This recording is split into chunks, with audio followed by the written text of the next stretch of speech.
So here we are guys at the Electronic City Motors, the Royal Enfield showroom to test ride the Meteor 350.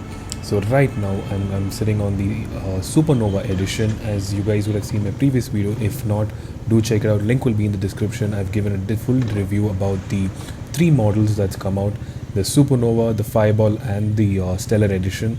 So right now let's take the bike out and see how the bike feels, how it because it has complete new engine, the new gear system. So to be honest, as soon as I start riding the bike, the first thing I feel, it's very smooth.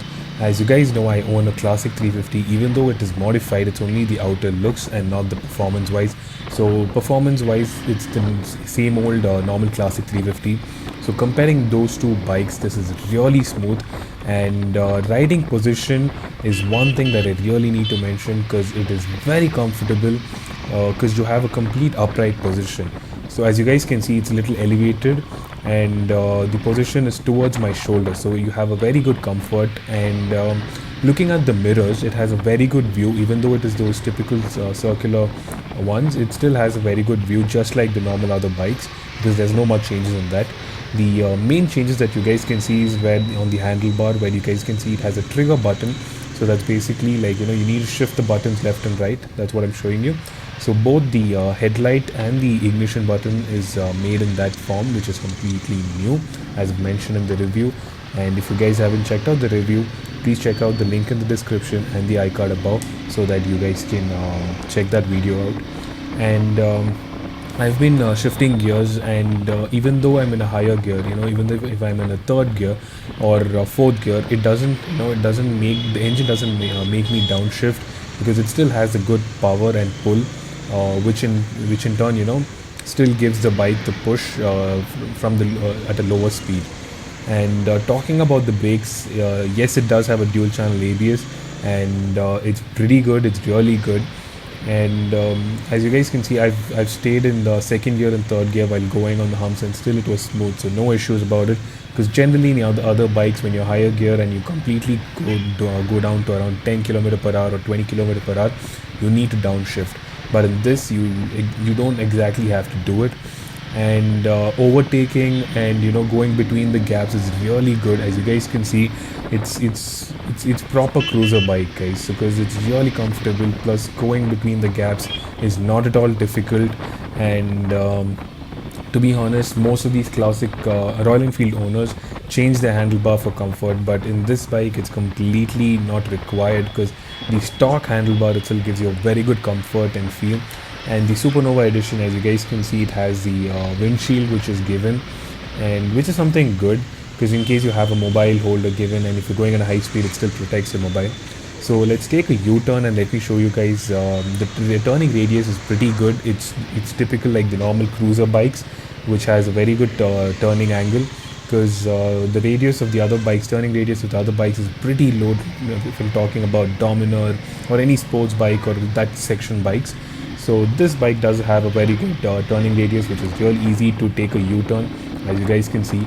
And right now I'm trying to pick up as much speed as possible, and hitting speed is not at all a problem. But being a Royal Enfield, do not expect it to be a very high performing bike.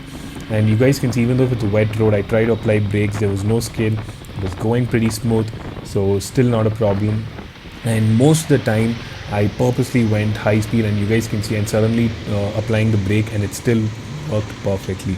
So I was in a good speed of 60 to 70 and all the way to 10 to 0 range, and still it had no issues. As you guys can see, I'm purposely trying to push the bike and suddenly stop it. And as I told you, going through the gaps is not at all a problem. And city rides, it's going to be really beautiful, because when you're going on a long ride, the position is very good.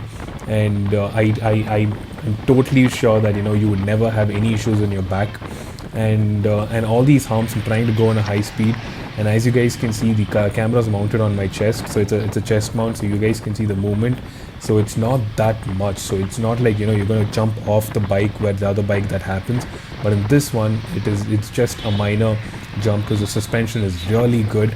And talking about the engine, as I told you in the previous video, it has an SOHC engine, which is completely new. The gear system is new, and it's more of a, the Thunderbird X refined version, and the looks is different. It's not completely different, but yes, the headlight is different. The speedometer is completely new because it's connected via Google. You have the time mentioned also in a separate meter, and the tail lamp is different. So let me take it back to the showroom and I'll show you guys how the bike completely looks, because I've done the same video in the previous as well, but for all those you guys are watching this video, I just want to show it how it looks. So let me stop the bike.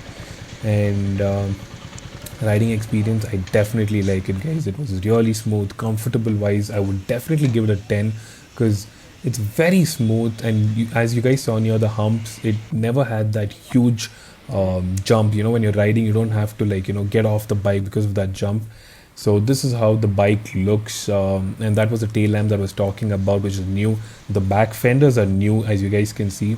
It's not the normal Thunderbird ones. It's a little wider, and in the Supernova you get the backrest as well, whereas in the Fireball you don't. And the windshield comes in the Supernova edition. This is the Supernova edition bike, and it has the chrome looks as well. The handlebar, the crash guard, the logo on the tank, everything is chrome. Even the petrol, the keyhole, and that is how the mechanism is.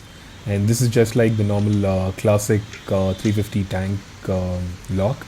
And because in a GT 650 you need to remove the tank key holder, and that's the key, just like the latest Continental and Interceptor bikes.